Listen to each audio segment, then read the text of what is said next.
Hey there, welcome to Above Board with Candor Path. I am Rich and I am doing a solo podcast today. I want to chat with you all about something, talking about the mastery of success or the fact that there's no easy way to success, mastering our craft, all that kind of fun stuff. When you think about it, success is something many of us aspire to achieve, whether it's in our personal lives or our professional lives. But oftentimes we might find ourselves looking for shortcuts or quick fixes to reach our goals. But I want to delve into some of the concepts of becoming really good at your particular craft or how you become really good at a particular craft, whether you're talking about your business, whether you're talking about your fitness, whether you're talking about your finances, whatever it might be. Now, I've got some notes because I've got some quotes. I've got some notes because I got some quotes. I'm dropping bars on you. Look at me. I've got some notes because I have some quotes that I want to make sure I attribute to the right people. So I want to talk a little bit about this concept. First of all, I want to start by talking about the concept of the 10,000 hour rule. This was something that was popularized by author Malcolm Gladwell in his book Outliers. If you haven't read that book, it's actually an outstanding book to read. I love that book. And what he suggests in it is that to become truly masterful at any particular field, any kind of endeavor, you've got to devote approximately 10,000 hours of focused practice and deliberate effort. Now, those are important words to understand. The rule is based on the idea that expertise of any sort is built through a kind of consistent and intentional focus of work, an intentional work over an extended period of time. But it's not just about the time. And a lot of people focus on the 10,000 hours. It's not just about, if you read the book and if you really delve into the research behind it, it's not just spending a lot of time doing something, but it's really about the deliberate practice. And I'll kind of elaborate a little bit on that. But deliberate practice, if you will, is kind of pushing yourself outside of your comfort zone. It's not just mindlessly repeating tasks. So, I mean, hypothetically, let's say that you wanted to get really good at speaking. One would not say that you spend 10,000 hours just talking to yourself in the mirror, just reading a speech over and over again. While maybe that could help you in some ways, it could certainly help you memorize something, right? I think the concept is a deliberate effort. So let's say you want to get good at public speaking and you've created a talk that you want to do on how to sell the most ice cream sandwiches from an ice cream truck. I have no idea where that came from, but let's just say that's what it is. You would practice this specific speech with a deliberate effort, focused on a certain stories, focused on a certain tempo, a certain cadence, things that you want to say, pauses that you want to do over and over again. Think about actors, especially actors of stage. Certainly theater, movie actors or TV actors and actresses have to do something similar. But stage acting is very, very specific when you think about it. If you've ever seen a play, there's really no opportunity for a retake. Like you can't say, let's shoot that again. Let's do another. No, you're up there. You mess up, you mess up. You got to keep going.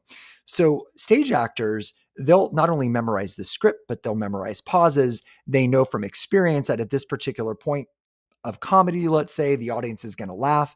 I know when I'm delivering talks that I do, and I've spent well over 10,000 hours, probably at this point, a million hours, and I love it. But I know with certain stories that I tell, there might be a sad story or something that is emotional. And I will need to build in a deliberate kind of pause or a thoughtful way of break. So it's making sure that it's not like a mindless repeat of tasks. Okay. So get that through your head. 10,000 hours of getting great at something or mastering your craft isn't just doing this thing mindlessly over and over again. So you'd want to be honing specific skills, right?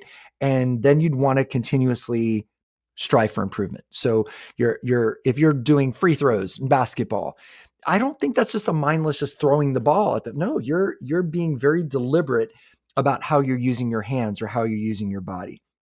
Okay, so a deliberate practice would involve dedication, it would involve discipline, and then also being able to face like the kind of challenges that you might have that you're looking at. So because we live in such a fast-paced world, Everybody wants to get quick results.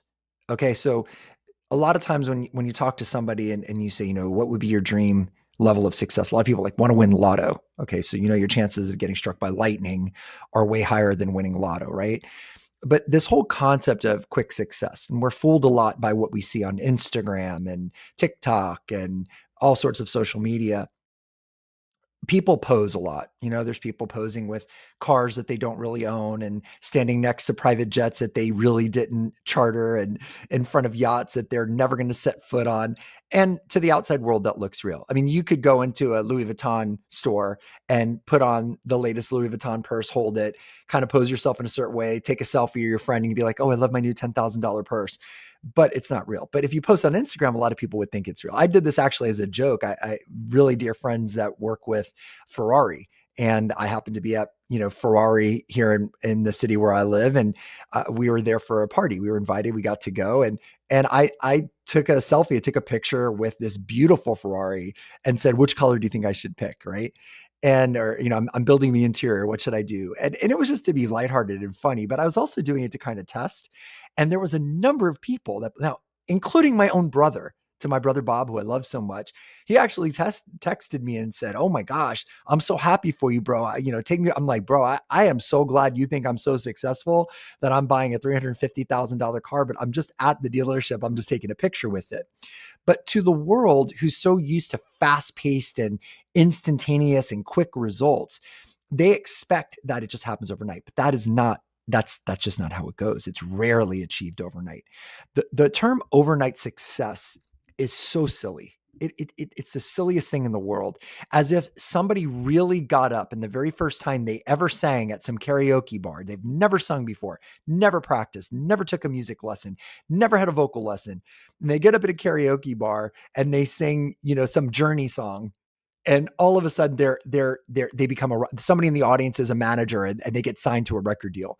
It doesn't happen that way. It might look like that and the story might sound like that. But the truth is, even behind that moment were hours of deliberate practice, of practicing that song, of practicing their vocal exercises, etc.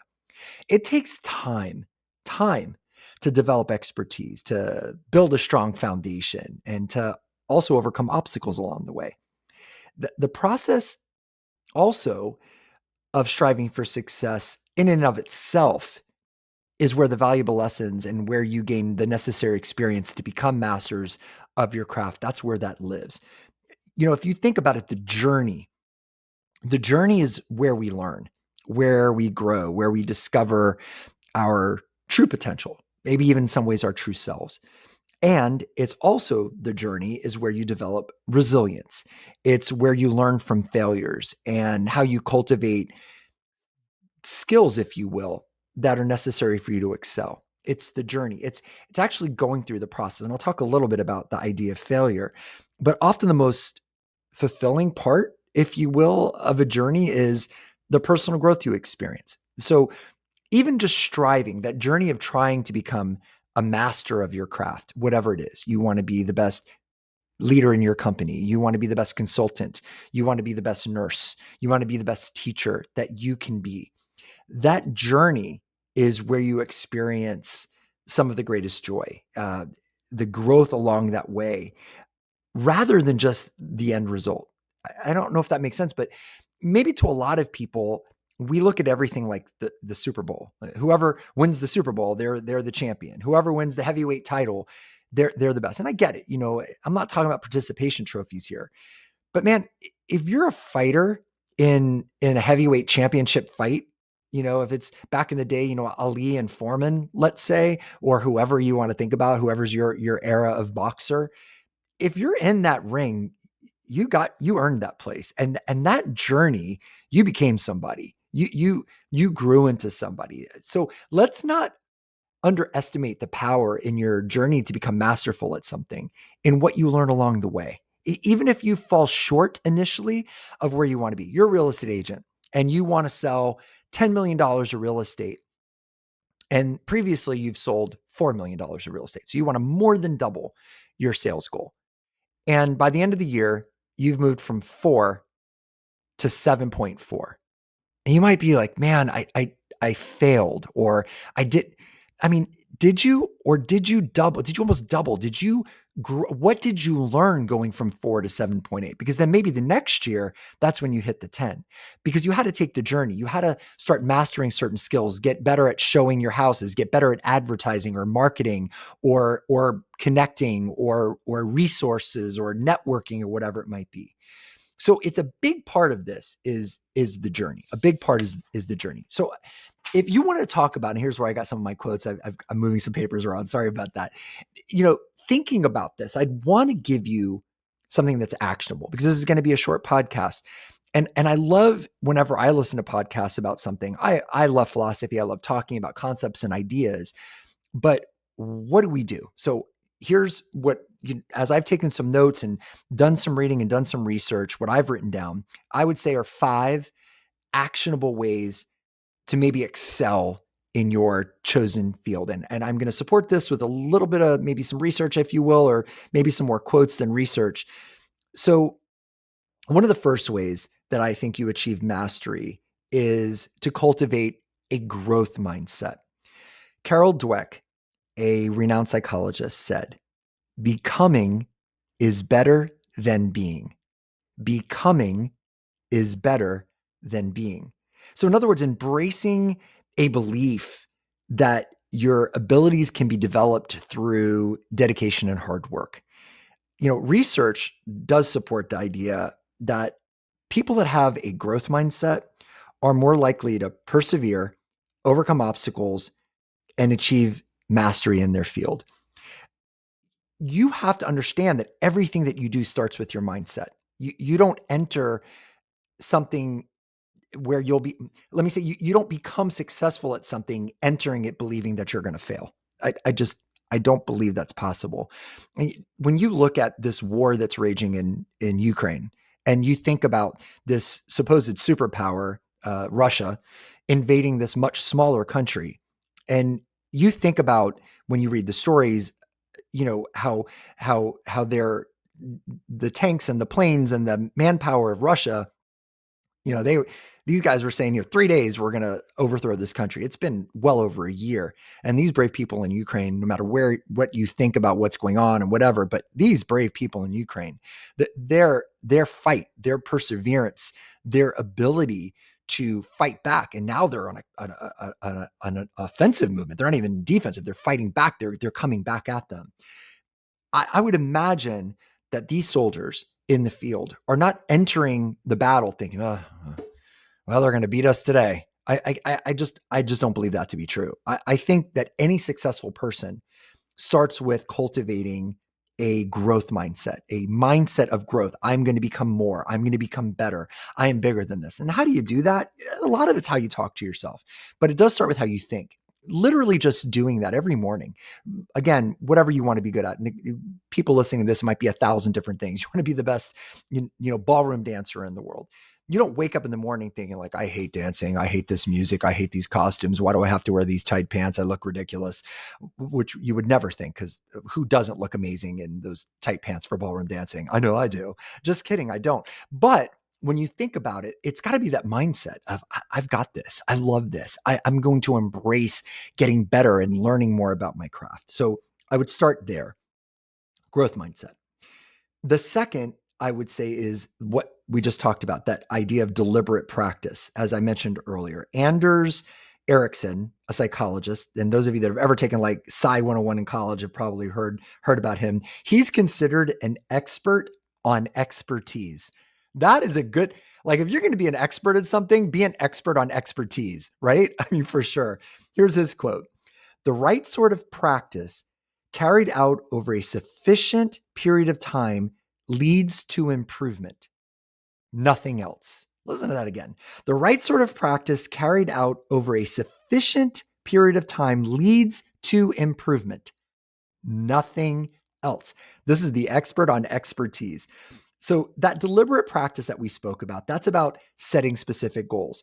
I'm going to make this much money. I'm going to sell this much. I'm going to save this much. I'm going to lose this much weight. I'm going to gain this much weight. I'm going to bench press this much.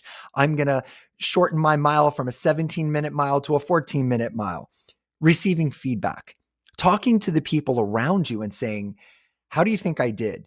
Practicing that speech that you want to give in front of somebody, give me some feedback. What could I have done better? Was that funny? Did you understand that story? What did you think of that quote?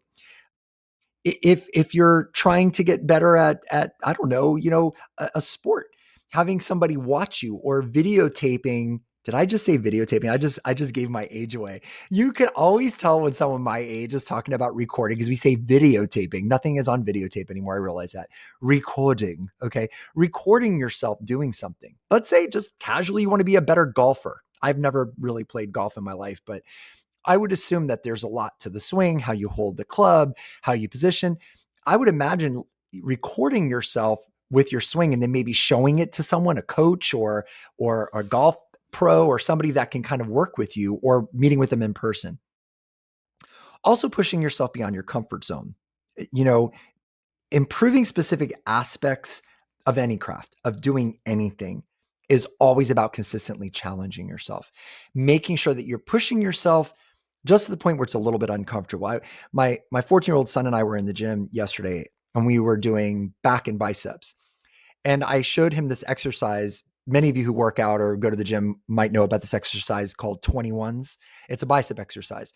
And those of you that we don't really post a lot of this on YouTube, but we do. But you can't see me, but I would show you if I could. Picture holding a barbell and it's 21. So it's 3 sevens rep, 3 repetitions of 7. The first repetition is going from a down position to like midway. So let's just say from your waist to your hips, you do 7. Then the next 7 are from your chest up to like your chin area, right? So now you're midway up, you do 7. And then the last 7 is from the bottom all the way up. So full range of motion, 7. Right now, I will flex for you. There I am. Right now, my biceps that actually hurt. My biceps are so sore. I pushed myself out of my comfort. We normally do a few different exercises, but this pushing out of your comfort is what leads to growth. It's what leads to mastery. So let's say I'll go back to speaking because it's something that I know about and a lot of people stress out about. Let's say you're comfortable speaking in front of a few people, but outside of your comfort zone would be speaking to 20 or more people. So maybe you volunteer at your church or your synagogue or your temple or your mosque where you're going to do a presentation, or a community center where you're going to do a presentation in front of 30 or 40 strangers. And this pushes you out of your comfort level. You do that enough, then you start to grow. I would say the third way after that. So we have the first two. So we have the growth mindset. We've got deliberate practice. I would say the third way is embracing failure. Here's a quote for you. Thomas J. Watson Sr., the founder of IBM. I wonder how Thomas J. Watson Sr. feels about IBM. IBM, that was a gigantic company. Still is, I guess. If you want to increase your success rate, double your failure rate. I got to tell you, when I saw that quote, it made me uncomfortable because I don't like to fail. I dread failure. That stresses me out. That speaks to all the voices inside of our heads from the time you were a child, where if you had a critical parent or a difficult teacher or a coach that was not kind to you or whatever, that idea of failure for most of us is counterintuitive to success. But listen to this quote again.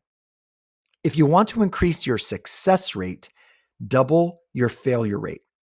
Research shows that failure is an essential part of the learning process. You learn from when you fail. You can't let setbacks discourage you. View them as sort of opportunities to learn.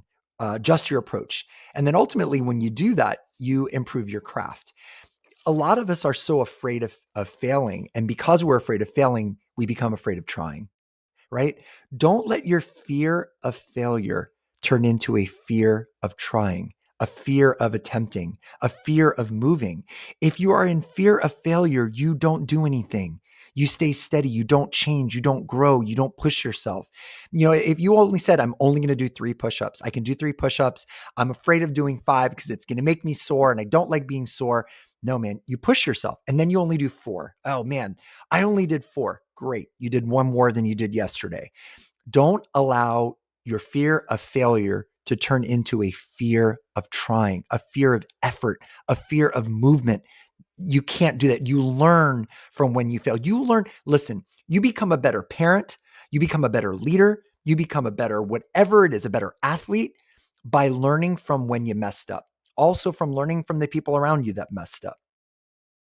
I would say the fourth, and once you've got that fear of failure and you think about that and you just kind of push yourself into that, the fourth is going to be so obvious that maybe you might even roll your eyes, but this is what I've studied and what I believe in.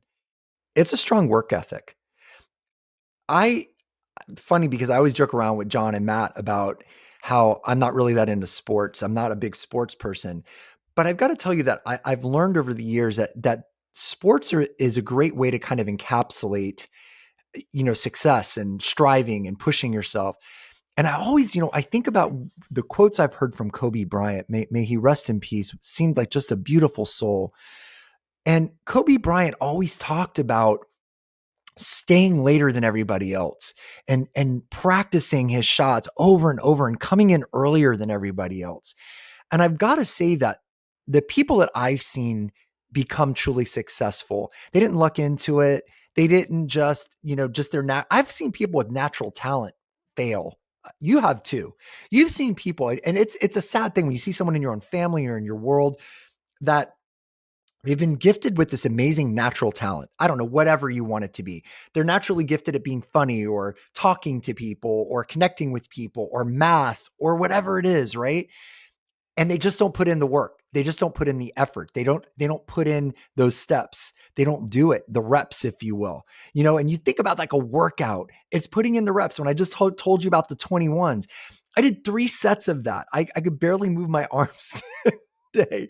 And it was putting in the reps. But I know conceptually that work ethic over a period of time is what helps you to grow. Speaking of sports, Vince Lombardi, legendary football coach, the price of success, he said, is hard work, dedication to the job at hand, and the determination that whether we win or lose, we have applied the best of ourselves to the task at hand, whether we win or lose. This is a coach. He wants to win, but he also understands that whether we win or lose, whatever you define win or lose by, because let's say you want to become a good speaker and you define winning by just preparing a speech, doing it without, falling over and getting off the stage and a couple of people clap. Maybe that's winning for you.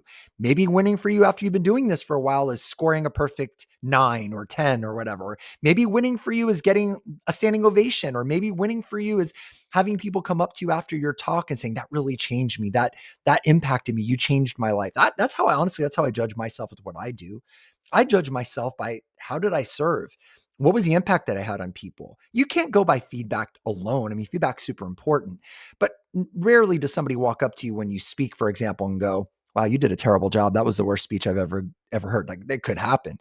But normally people are pretty polite. You run into them as you walk down the hall. Great job. Nice speech. You can't walk out there going, I was the best in the world just based on that. But when somebody comes up to you and says, I just want you to know that story really impacted me. It reminds me of my own journey and it really got me to think. Or when you were talking about gratitude, I realized I have to be more grateful.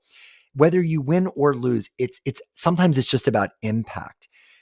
Research will consistently show you that, the obvious hard work, persistence are key factors, right? The 10,000 steps, the 10,000 hours, the 10,000 reps, putting in those necessary hours, staying committed and consistently showing up, just showing up, right? I said to my son, he was a little tired today. His legs are sore from a leg workout. And he said, I just don't feel like I did as well as I normally do. I said, hey, bro, with the exception of getting injured, a bad day in the gym is better than no day in the gym. A workout where maybe it wasn't your best workout, I mean, with the exception of being hurt or injuring yourself. I said, you're already doing better than a large percentage of the world who did 0 exercise today. So kind of letting yourself feel that worthiness, if you will, I guess that's okay to say. And you get some feeling of worthiness by just putting in the hours, by showing up. If you showed up, you get points for that. I'm not big on participation trophies, but man, even when you're struggling, you're having a tough time, you're like, I showed up, I put in my hours, I did the best with what I had, is kind of giving yourself that peace. And I would say the fifth is really about who you surround yourself with. I don't know if you have ever listened to Jim Rohn, R-O-H-N, probably one of the most unique motivational business speakers. A lot of people base their stuff on Jim Rohn, I mean, honestly, Tony Robbins, who's, a gazillionaire and has spoken in front of hundreds of thousands of millions of people probably at this point. He credits Jim Rohn with a lot of his beginning stuff. I love this particular quote from Jim Rohn. You are the average of the 5 people you spend the most time with. Listen, if you're a parent and you've got a kid, well, yeah, I guess if you're a parent, you have a kid, right? You're a parent, you've got kids, share that with them. Let them know that. It's something that's been very powerful conversation I've had with my 14-year-old son. We've been talking a lot about that. And he's really been very vigilant about who he is spending most of his time with. And I've noticed a change in him. And I've noticed that he said to me, Dad, this quote's really changed me. Research indicates that the people we surround ourselves with will definitely impact our success and maybe even more important, our mindset. They will. Those negative Nancy's, psychic vampires, those, the bummers, the ones that are just like, oh God, another day, another dollar. I'm just living the dream. What do we get from those people? There's a lot of research about complaining. Those people that complain a lot, they are drains on our energy. They are drains on our spirit. I would suggest that you seek out mentors. Connect with like-minded individuals. Find people that want to be good at what you want to be good at. You want to be good at basketball and you go to the park and you see this one person who's just amazing. Just go, hey man, do you mind if you just give me a couple pointers or show me how you're doing that? That's all. I mean, however you want to do, however you feel comfortable. It's amazing how people, when they're asked about something they're passionate about or they're good at, they love to share. We think that people are going to be annoyed if you walk up to somebody in the gym and say, "Hey, I don't mean to, interrupt your workout, but that particular chest exercise, I've never seen it before. Could you just do you have 3 seconds? Could you show me that?" I used to be a personal trainer. And I can't tell you how many times when I would train clients, people would come up to me afterwards and just ask me a question. And quite frankly, that's how I built my client base, was just giving people free information, sharing information with people. Create a network around you that fosters growth, accountability, and encouragement. Those 3 are important. People around you that foster growth. They encourage you. They're pushing you. They're talking to you about being better. That they help you with accountability. Have an accountability partner. And that's something maybe with fitness that's really easy to do. Have somebody that you care about that you're going to text every day. Did my run, went to the gym, did my yoga class. Meditation. I really want to get better about meditating because I find the more that I meditate, the better I feel. And that's something that I'm working on, quote unquote, mastering. By the way, I don't know if you ever master meditation. Like I've talked to meditation masters before, they're called, and they always say they have good days. They have days they don't feel like they landed it. But I've created a system of accountability where in my journal, I have an M that I write at the bottom of every day of my journal. And I get to circle it with a highlighter, sort of like this one I'm holding. I have this orange highlighter. If I've meditated, I circle my M. And I feel really good when I do that. And it's how I kind of hold myself accountable. Sometimes at the end of the day, I'll look at that M and it's not circled. And I'm like, I want to get that circle. It's like a little kid wanting to get a sticker, right? A gold star at the end of the day. But I believe that accountability, whether it's another person or ourselves, is great. Surround yourself with positive community, if you will. Build yourself a team. I think that's crucial. So those would be the 5 ways that I would talk to you about how we become a little bit better at mastering what we do. Rewind this, listen to it again, look up those quotes, listen to those quotes, maybe write some of them down. Think about what you do, how you do it, and how it impacts you in your life. There is no shortcut. There is no overnight success. Give yourself grace when you're not hitting the goals that you want to hit, but then also hold yourself accountable to try to be a little better today than you were yesterday. At the end of the day, it's all about forward momentum. If you're, it's like Dory in Finding Nemo, just keep swimming. Give yourself points for doing that. I believe that we all show up to this world worthy. I believe we are born worthy. I believe we are people that are here for a reason and a purpose. And with all of these things that I just talked about, if you wrap them all around service, how are you serving others with what you do. I mean, maybe that's different with something that's more of a hobby thing like sports or golf or whatever. But even with that, I mean, as you get better at a sport, if you get better at free throws, then maybe the way that you serve others is you volunteer to coach at your kid's school or you help somebody else on the court that's not doing as well. I think there's always an opportunity to serve. And speaking of the concept of service, I just want to tell you how grateful we are here at Above Board with Candor Path, being able to serve you, being able to bring you some information, have some chats with you that might help you to become a little bit better. I have a personal favor to ask. If you would please share this podcast with other people that you know like podcasts, it would mean a lot to us. We have really been just so fortunate to have this podcast and to build this community around us. So, on behalf of myself and all of us at Above Board with Candor Path, thank you for being here. Thank you for listening. I hope you got a couple of ways that you could become a little bit better at what you do at mastering your craft. Till the next time, just remember, you're awesome. Have a great day. Take care and thank you.